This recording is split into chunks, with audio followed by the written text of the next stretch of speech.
think something new under the sun. And another episode of Blackbull podcast. Today we have Billy from Elev8 Marketing Agency and my close friend and business partner Paul Mark, VIP Luxury Rentals.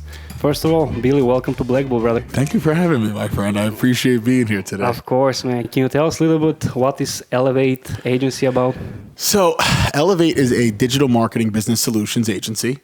We started 5 years ago. Like everybody else, you know, we're trying a long time ago. Yeah. So we're actually celebrating year 5 on the 20th.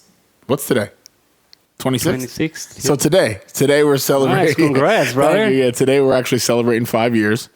And we started just as a social media marketing agency, but we grew to focus on influencer marketing, which was huge for businesses, and then also helping businesses develop from the side of training and helping them with social strategy and things like that, and helping them monetize. Because I think the key for now, everybody's utilizing social media, but very few people are monetizing. They was understanding before. Now they're like, oh, TikTok works, YouTube Short works. Now they're like, there is money in that. Yes. So Elev8's our baby. Like I said, we're 5 years in, and we're excited for the future as the changes come and as the future changes. We truly believe we're kind of ahead, and we're going to be able to position the brands that work with us and every company that works with us to be able to utilize social media the right way.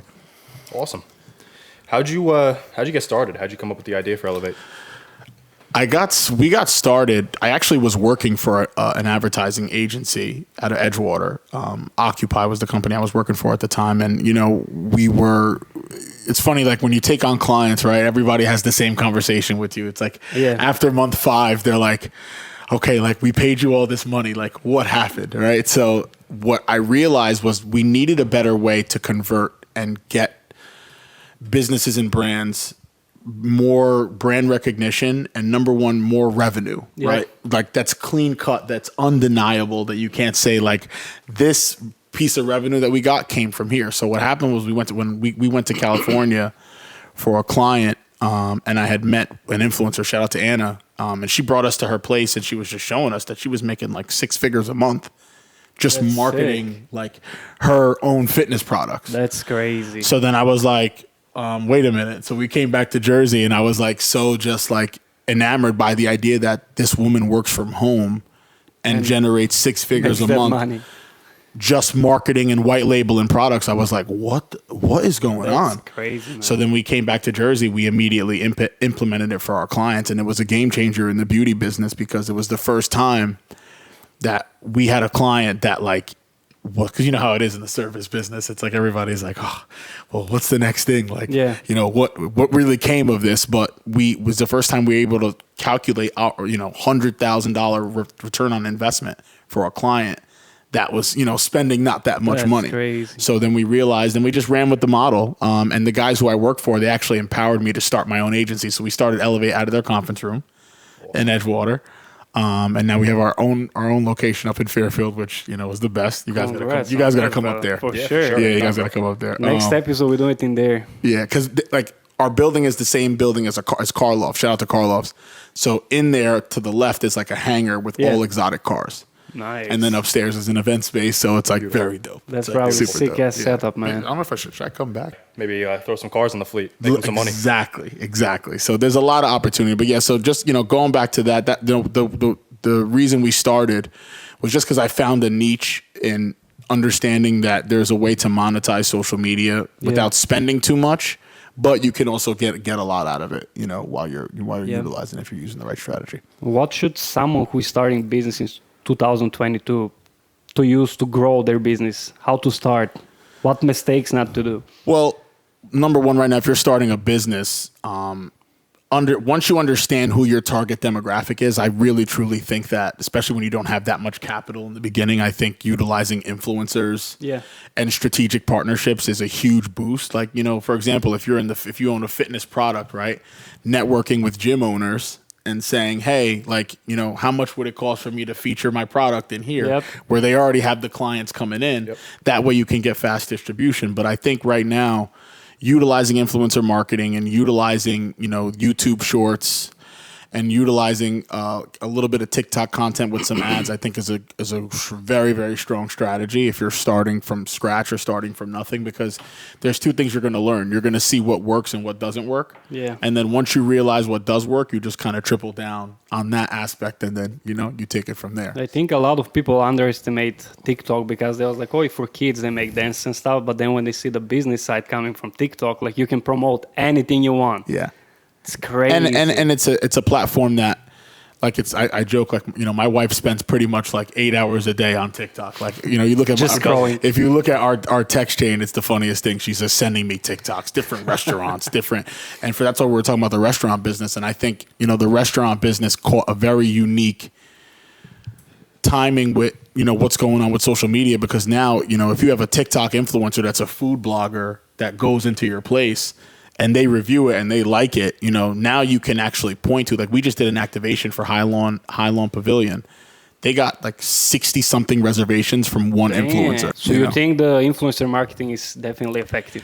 I think it's because, like I said, when we first started in the advertising, career years ago, I was selling billboards, and it's like, it's crazy where you start. Yeah.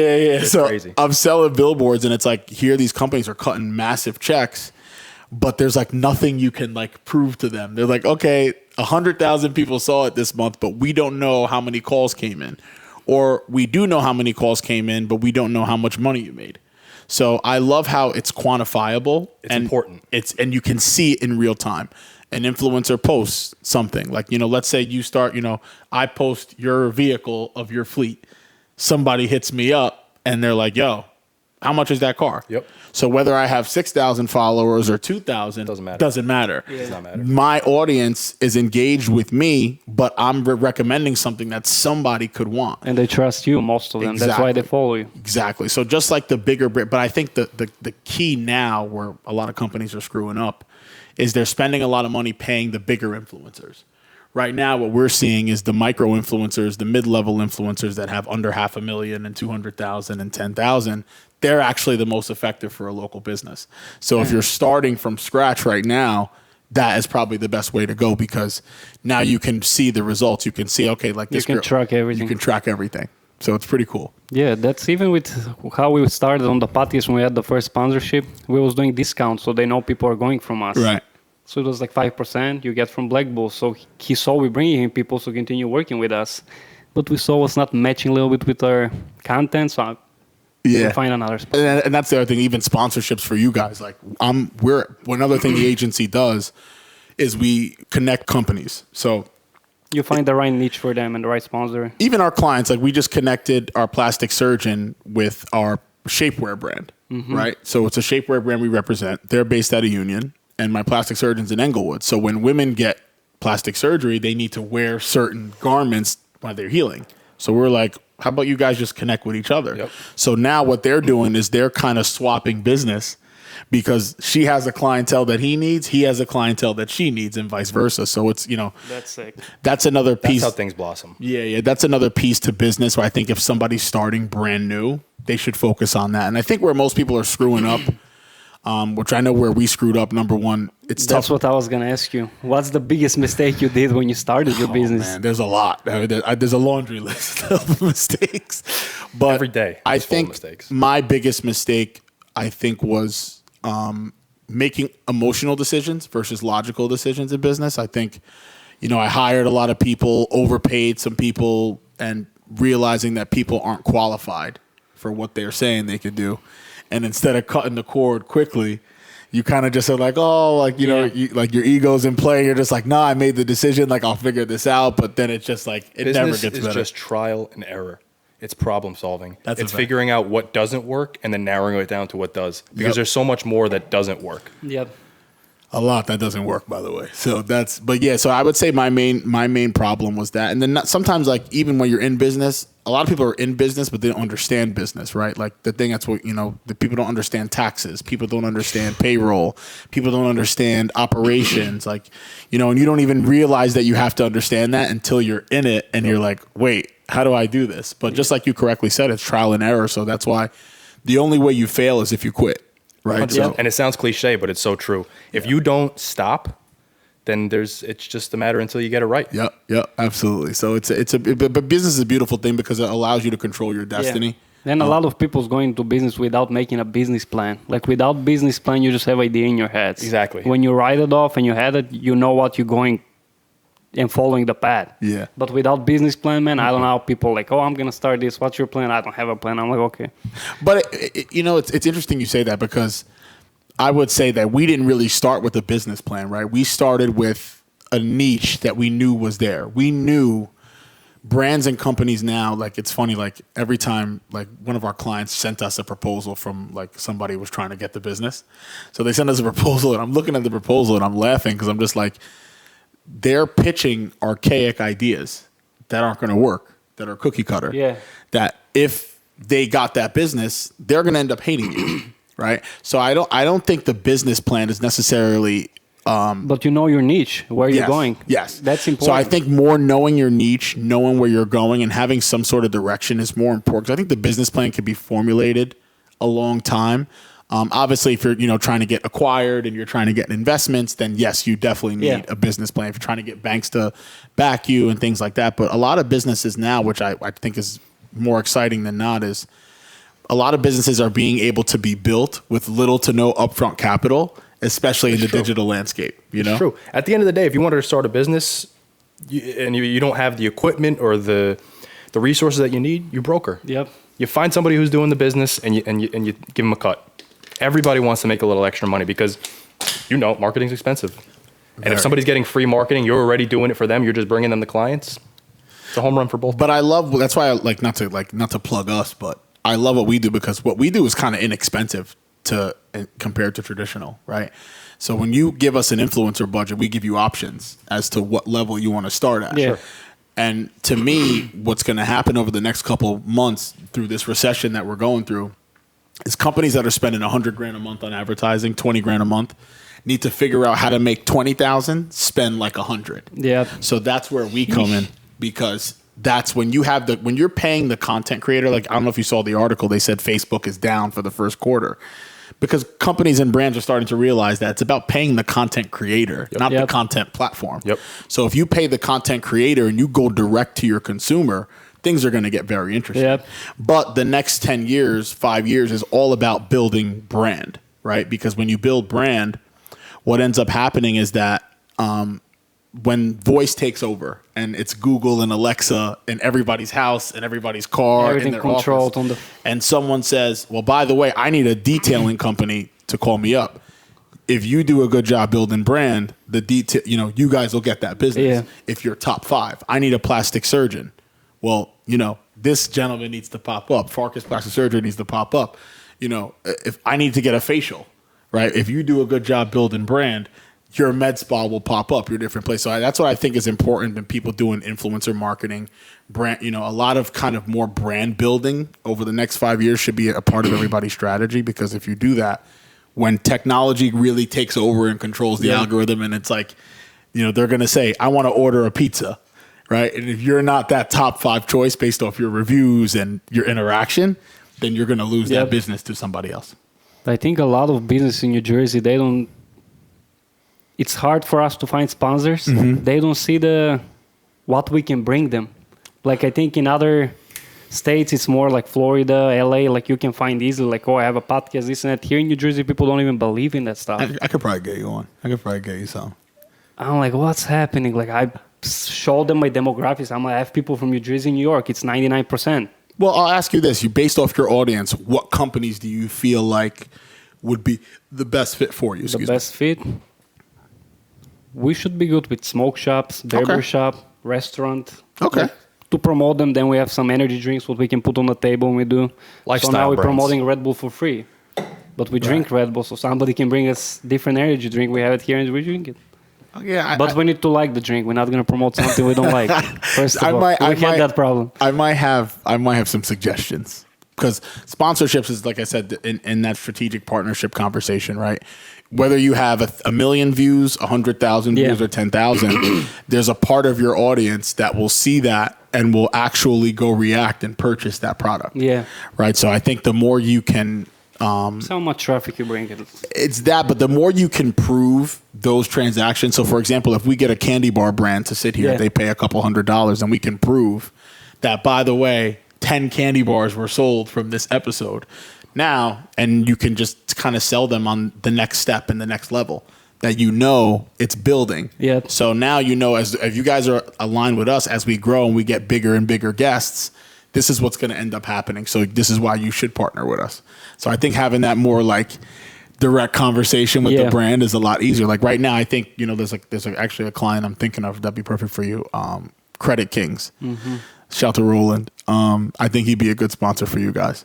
So I'll make sure you contact us, brother. Yeah. You're ready for business. You heard that, right? So but there's a couple people I'll suggest for you guys to get that. Also, when you started the business, did you have support of friends, family, partners? You quitting your job. What's gonna happen now? I always had the support of friends because they know me from already kind of doing stuff, right? I kind of like my early 20s. The reason why I was kind of drawn to the advertising business was because of my experience with hospitality and nightlife. Being able to see that, like, hey, we put this event together, 500 people showed up. Even though I realized that wasn't scalable, I understood that there was a power in bringing that many people into a business.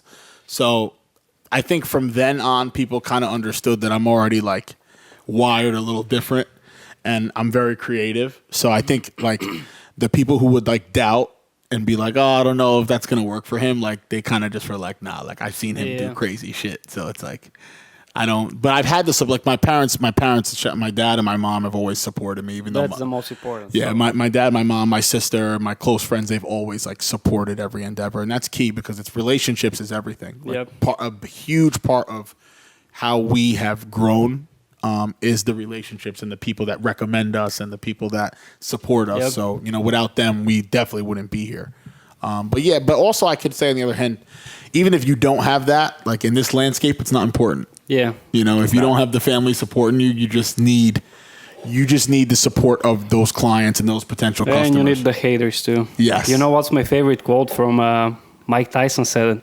He's like, if you're friends with everyone, you're enemy to yourself. Right. I'm like, that's crazy. So when I think that, I'm like, you can't make everybody like and you. Not make a couple, I don't want to say the word enemies, but you're not going to be not controversial. Like there are going to be people who are like, what is this guy doing? Yeah, a lot of that. Closed-minded people, man. But I also think like there's no such thing as haters, right? I think it's just people feel it kind of brings out their insecurities when they see somebody doing something 100%. that they thought about doing but didn't act on or wanted to maybe do and didn't act on. So I don't think people hate on people because I think to hate somebody, you got to know them.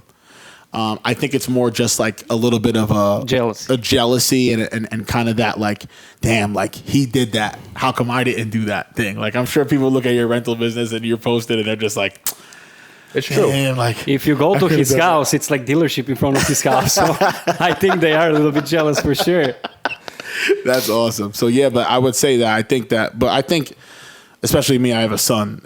At this stage in the game, you don't really have time to pay attention to the haters. You just keep moving forward. You see them as a fan. Because also what people see on social media is like nobody ever posts the negatives. Yeah. Right? And I'm a victim of it too. You want to make, especially in this business, you want to make it look all glamorous, right? And flashy. But at the end of the day, there's a bottom line. Yeah. Right? You still got to make money. You still got to make sure you're doing things right. And I think a lot of people who quote unquote hate, they get upset because they think you have figured out some formula that is crazy and you got lucky or whatever. And all they do is scroll there. There is no crazy formula. If you want to go into business for yourself, if you want to make money for yourself, just figure out what you're going to do and take action. Because as soon as you get somebody who pays you for said product or said service, you are now that business. Yeah. Regardless of what, you have that proof that you made money doing that. That's a fact.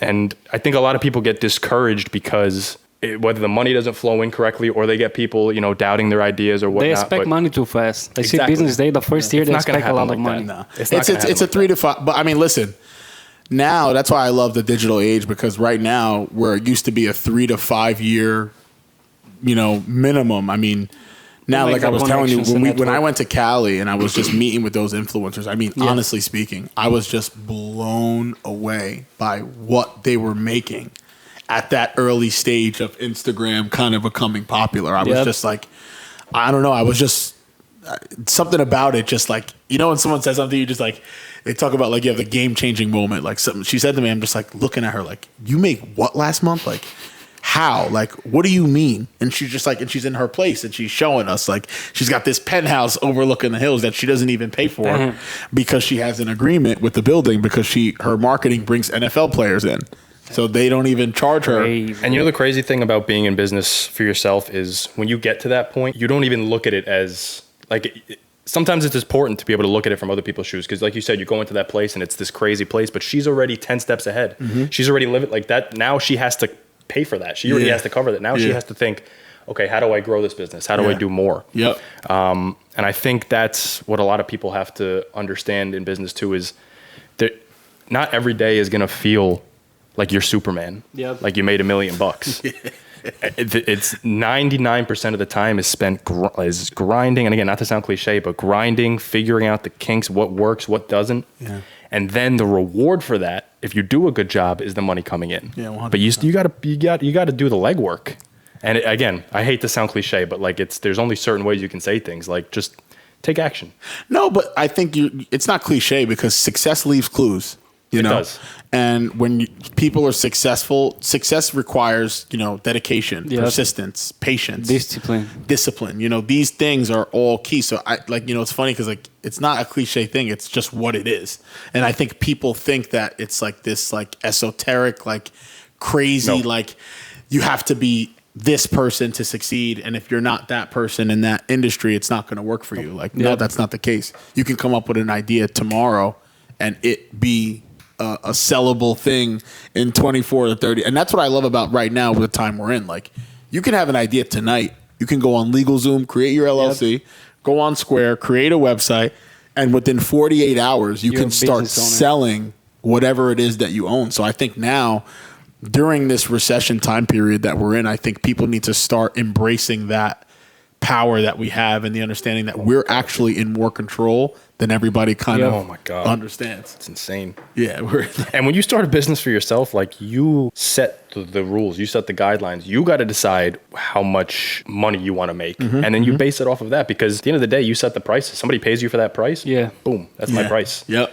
So it's important for people to just stay level-headed, if you would agree. I totally. Stay level-headed. Don't get too caught up in what other people are saying or what you see on social media because that's not real. It's not. It's a product of the hard work. It's a product of what they've done. Right. Yeah. And other people's opinion of you is none of your business. You know. Yeah. Everyone's opinion, man. I got opinions. And mine suck. And I tell people all the time, I've never been able to pay a bill with anybody's opinion. Yeah. You know, I have yet to be able to pay the electric, the car, any of that insurance with anybody's opinion. So we don't really hold any weight to it. But we also, on the same token, do take the constructive criticism.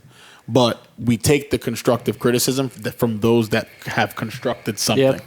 Right? Too many people trying to criticize that they didn't construct anything. It's free school. Why would you not take somebody else's advice? As long as their advice is credible.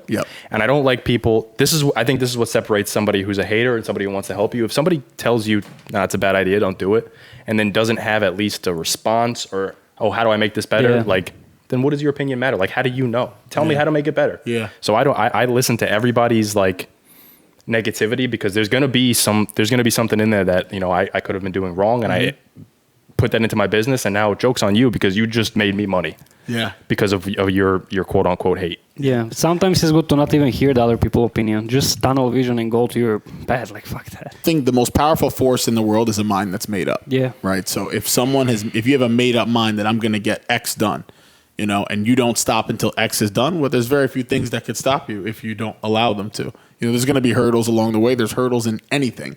People think they're not going to have problems. But you're always going to have problems. You need to find what problems you want to deal with, what problems you don't want to. But there is not going to be life with no problems. That's the difference between, I think, a business owner and an employee. And there's no worse or better. If that's the path that you decide that that's what you're good at and you're going to work for somebody and help them grow their company, great. But somebody who is an employee is somebody who completes tasks. A business owner is a problem solver. Right. They figure out how to delegate these tasks.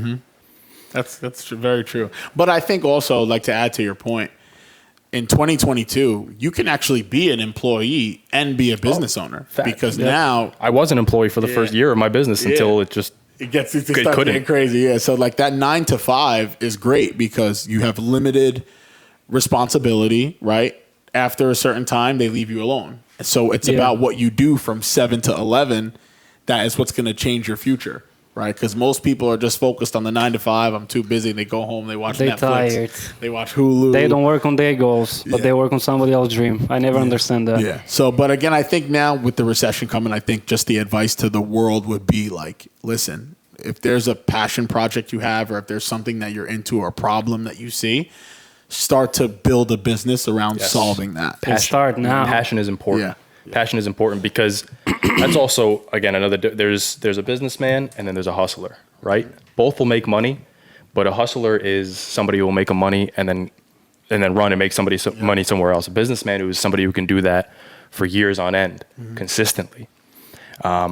So passion drives you when things aren't as exciting. Very true. Very true. Because you get burnt out, right? You were human. Now, everyone wants to think that they're Superman, but you're human, right? You get burnt out, you get tired. There's only so much that you can do, but then there's a switch that goes off in your head when you are tired, when you have a passion for something that keeps you going. It's like an adrenaline rush. Yeah. Number one, growing up, my dad, still owns a business. He's been in business 30 years. So like growing up and seeing that, I think, and then, coming out of college and then working full time and then like seeing the difference, right? Seeing that he had freedom of time, but he made money. Seeing that he had enough time to be there for me and my sister, but he still created a great living for us. That was important to me because I wanted that control of my time because, the time we have here is so limited. We're here for like... You get 80 years if you're lucky, give or take. It's like an episode, man. Yeah, so the problem is everybody's living the 40-40-40 plan. You work for 40 years for somebody else, then you retire on 40% of your income, then you live for another 40. So it's like that to me is something I just knew early on as a kid I didn't want to do, but I didn't know what I wanted to do. And then it wasn't until... I was working in the Treasury Department first when I graduated college because I went to school for accounting and I hated it. Because me too. Dropped out after 2 months. Yeah, I didn't hate it because the job was bad. It just physically, just talk about instinct again. I just physically felt like I'm not supposed to be here. I just felt like I'm supposed to be doing something else. Yeah, you feel your gut, man. It's like Yeah. So once that I left there, then my mom was like going crazy when I quit. She's like, "Why'd you quit this job? It's so secure. What are you gonna do?" And I was living on my own too when I made this decision, but I just like knew like there was just something different out there. So then we started marketing for venues.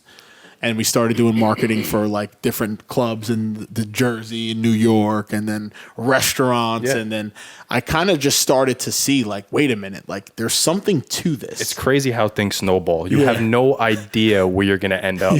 Right. And that's what's so important is if you're going to start a business, and this is direct advice to anybody who's watching. And I truly mean this from the bottom of my heart because I love seeing people create something for themselves. I hate because I was a person who I knew, whether I wanted to admit it or not, there was nothing, like I wasn't the smartest student in school. I wanted to be a baseball player growing up, and I wasn't that great. So like I knew deep down, like I didn't see something. I didn't see anything. I didn't see a vision, but I knew for myself, anything that I put my mind to, I was going to give it 100%. And the whole not living my best life, like, aspect of things like being able to enjoy the things that I want, travel, go eat good food, drive beautiful cars. That's what I knew that I was going to have. And it wasn't until I was driving one of my first car that I ever drove. And it was, there was problem after problem after problem after problem. I was like, this is the only thing that made me feel good about myself. And now this is going to shit. Yeah. So that's when the light bulb went off. And not to say that I've made it by any means because there is still so much work to do. I'm 24 years old. But you've progressed a ton. I've progressed. And now I'm in a position where I look back and I'm like, damn. Yeah. You know what I mean? Like there was a time where I genuinely thought that there was nothing. You know what I mean? I'm done. I had my shot and I'm done. You know, I'm gonna live. I'm gonna work and paycheck to paycheck, and that was it. Get married, But then, have kids. Exactly. Not no more. No. Not no more. Well, you don't want to get married? Nah.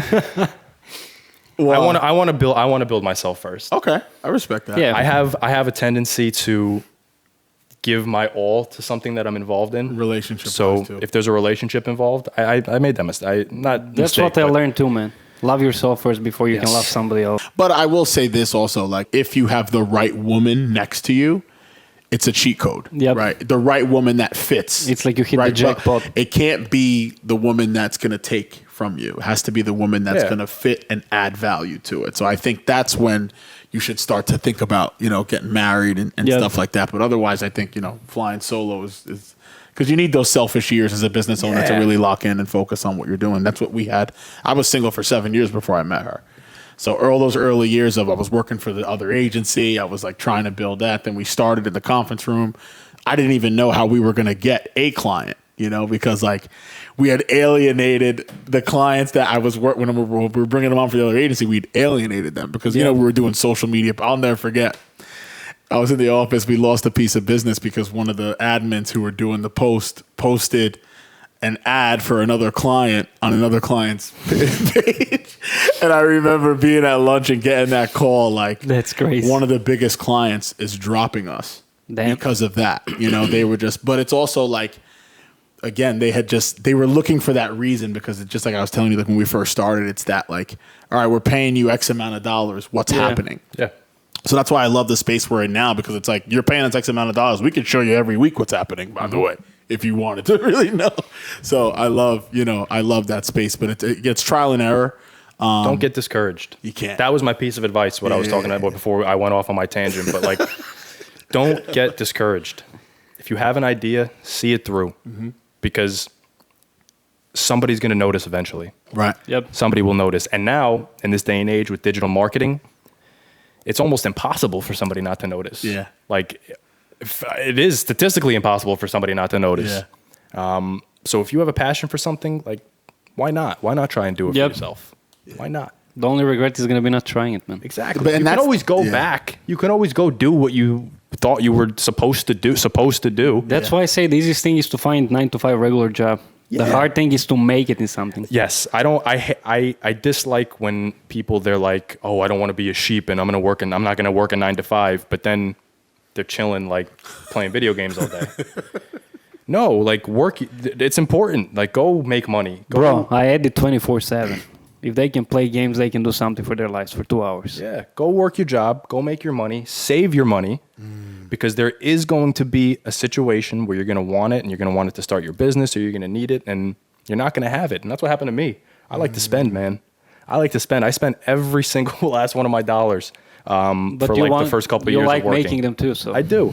But no, I used to. That was what I used to do. And I think it was because I was working for somebody and the paycheck was guaranteed. I knew it was coming every single month. But then when I started the business and I realized, okay, now I have a bottom line, and now there are times where, okay, I think the car might get rented. That's part of my business plan, but it didn't. You know what I mean? So now I have to pay for these. So it became very important to learn how to budget and learn how to save my money and use my 9 to 5 as a tool. Because if you let it hinder you, that's on you. Yeah. But if you use it as a tool, because at the end of the day, too, you're working for somebody, that person is a business owner. You can learn so much from that person and absorb. That's what I'm good at. I can absorb knowledge to a T. I will never turn down an opportunity to make money, or whether it's $5 sweeping floors or, $1,000, $2,000 a day, somebody renting a car, because you don't know the conversations you're going to have. You don't know who you're going to meet. That, especially now being a small business, I'm still growing myself. That's where most of my business has come, was going to different events or meeting people at other jobs or whatever it might be. Yeah, making connections is important now, man, for sure. Yeah, networking is everything. Like the right you can make a game-changing introduction. That's like you meet one person that's literally could be a game-changing introduction and change your business. That was us when we started meeting with like some of the companies in LA, and we started like networking with doctors and things like that. That was what changed the game for us because we started to realize like, wait a minute, we didn't have to like wait on the local restaurant to hire us. Exactly. You know, we now put ourselves in a position to because and it's funny how the conversation started because it's like you network with the right person and they might not be able to directly do anything for you, but somebody in their network who they know, once they make that recommendation as a trusted person, that's why dedicated say your network is your network.